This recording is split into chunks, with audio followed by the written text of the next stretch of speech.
Hi, my name is Madhurum Bhuvan. I'm 14 years old and I'm a freshman in high school. Today, I'm going to be talking about the concept of effective communication. As the late Supreme Court Justice, Ruth Bader Ginsburg, once said, "Fight for the things that you care about, but do it in a way that will lead others to join you." I believe this quote is super important, especially in this day and age, where activism is such a huge part of life for a very large demographic of people. The concept that she's pushing is something that should be taught to all of our youth and implemented in conversations in our everyday life. In society right now, there are so many polarizing topics, and the youth are more involved than ever in these topics due to the abundant amount of resources that we have.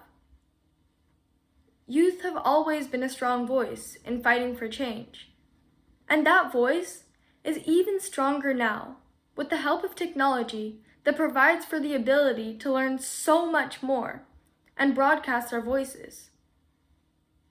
We, the youth, are passionate and emotional about the problems that we are facing and have the resources to learn and speak up. But change cannot occur with just this. I can have passion, I can have conviction in my beliefs, I can have the resources, but change cannot occur unless I have the skills to effectively share my beliefs and use my resources properly. As I said, there are so many things that we are fighting for right now. We need to learn how to fight for what we believe in a way that will bring about learning and change. This comes under the umbrella of effective communication. And this umbrella of effective communication is something that I have been thinking about for a very long time. What is effective communication? To me, this term is extremely broad, but I've broken it down into 4 main aspects that I personally think are the most important. The first aspect, and the most significant one in my opinion, is one's mindset. The outcome of a successful conversation is essentially learning. For this learning to occur, all of the parties involved have to be ready to learn. I think this directly correlates to a quote that has become very popular in the tech industry in the last few years. Have strong opinions, weakly held.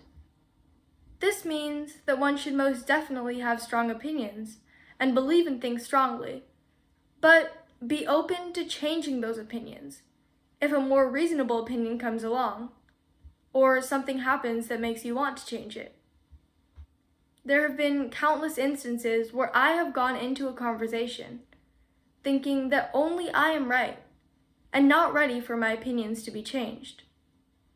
The other people in these conversations almost always thought the same way about them and their opinions as well. Because neither of us were open to changing our opinions or learning, these conversations would not go anywhere, and none of us would get anything out of them. There was no learning, no growth, no change on any side. These failed conversations are what led me to think about this topic and break down what makes a good communicator and what it takes to be one. I think one's attitude and mindset going into a conversation and during a conversation plays the most important role for a positive outcome. The second important aspect of effective communication that I want to talk about is listening. You all have most likely heard how important listening is.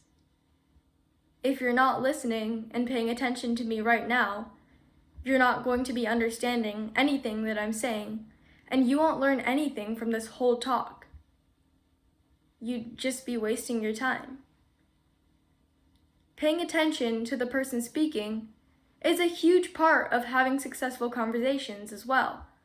Because you have to understand and internalize what the speaker in the conversation is saying if you want to get anything from the conversation. If you're not listening, you're not learning.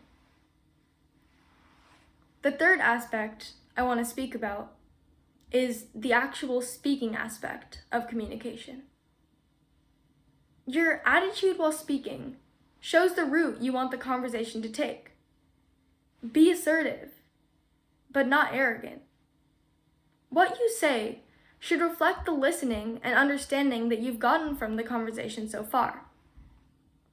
Make the person you're speaking to feel heard. And also, always be respectful and civil.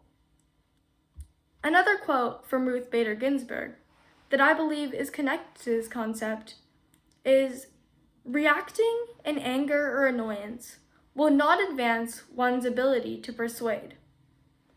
This means if you're speaking condescendingly or sound annoyed, rude, or disrespectful, the people you're conversing with won't want to listen to you. Especially when you want something or want to challenge someone's opinion on something. I would say this point is the hardest one for me to digest, and it's the one that I forget the most. Sometimes I let my emotions get the best of me and get worked up when I'm discussing topics that I feel strongly about with people.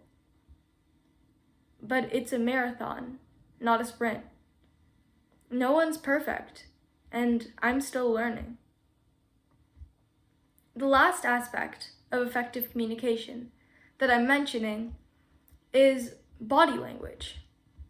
Body language and nonverbal signals are a part of effective communication that can be super helpful in many situations.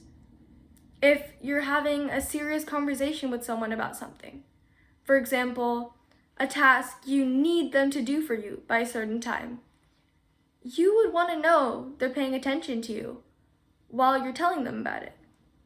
Their body language could be a way that they could communicate that they are. They could show that they're paying attention to you by maintaining eye contact and not doing anything else or acting distracted while you're speaking to them. Nonverbal tells like this are very beneficial in conversations to understand the state of mind of the person you're talking to.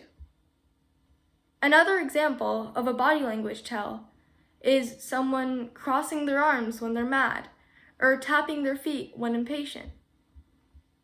Body language helps to emphasize speaking points you're making or send messages to the person you're conversing with in general.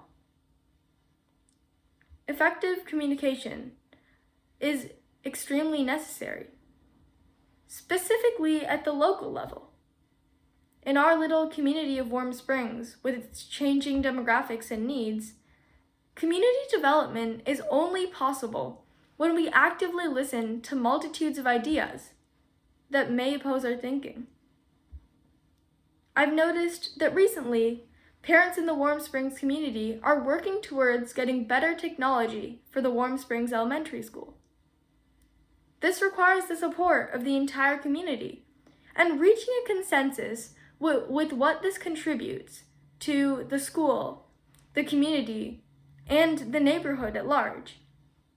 To reach this consensus, the members of the community have to effectively communicate with one another about what they're working towards and why they need support. This requires the implementation of the skills that I spoke about today. Learning how to communicate effectively is a journey that I'm only just beginning. Communication is the bedrock of success in every aspect of our lives. School, work, home, friendships, and community. I'm using my techniques that I spoke about in terms of my mindset, listening, speaking, and body language towards becoming a more personable, open, approachable, and empathetic person. If I can ask one thing from each of you today, it is for you to go back and take some time to reflect on how you communicate. Are you having the impact that you want to have? How can you improve your communication and broaden your impact? Thank you.